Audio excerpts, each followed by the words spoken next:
नमस्कार दोस्तों, मैं प्रेम। आज की कहानी है संघर्ष के ऊपर, दलित जाति के ऊपर। आइए कहानी की ओर बढ़ते हैं। सांझ के समय जब संगीता घर लौटी तो उसने अपनी दुकान के आगे असामान्य भीड़ देखी। उसका दिल जोर जोर से धड़कने लगा। दुकान के दरवाजे पर उसका छोटा बेटा चुपचाप बैठा था। उसकी आंखों में आंसू भरे हुए थे। क्या हुआ बेटा? उसने घबराई आवाज, प्यासी वाली आवाज में पूछा। बेटे ने सिसकते हुए कहा, माँ, उन्होंने कहा कि हम नीची जात के हैं, हमारे हाथ से छुआ सामान कोई नहीं खरीदेगा। यह सुनकर संगीता का दिल टूट गया। कुछ लोग अब भी दूर खड़े आपस में बातें कर रहे थे।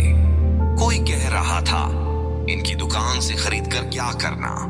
गरीबी का दर्द वह वर्षों से सहती आ रही थी, लेकिन जाति के नाम पर मिला अपमान उसकी आत्मा को घायल कर गया।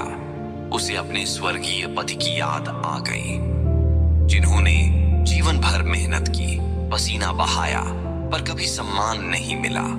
4 साल पहले जब उनका देहांत हुआ, तब संगीता ने अपने बेटे को सीने से लगाकर कसम खाई थी, तुम्हें कभी झुकने नहीं दूंगी।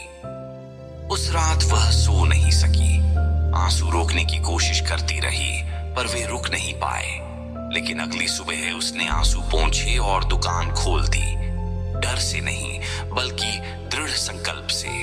पहला ग्राहक आने में काफी समय लगा।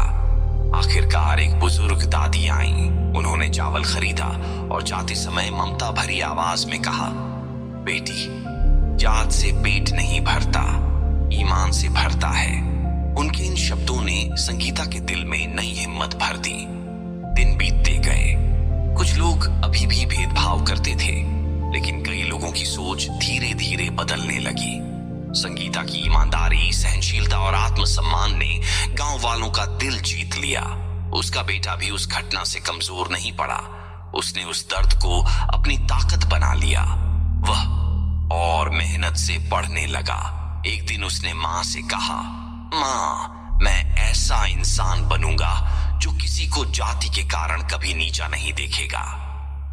सालों बाद जब वह उसी गांव के स्कूल में शिक्षक बना, तो पहले दिन उसने बोर्ड पर बड़े अक्षरों में लिखा, सभी मनुष्य बराबर हैं। वह केवल एक वाक्य नहीं था, बल्कि संघर्ष का इतिहास था। उस दिन गांव के कई लोगों ने अपनी पुरानी सोच पर सवाल उठाया। बदलाव एक दिन में नहीं आया, लेकिन शुरुआत हो चुकी थी। संगीता ने जीवन भर बड़े भाषण नहीं दिए।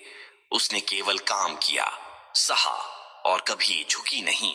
उसके संघर्ष ने समाज को यह सिखाया, गरीबी शर्म नहीं है, भेदभाव शर्म है, और इंसान का सम्मान जन्म से नहीं तो कर्म से बनता है।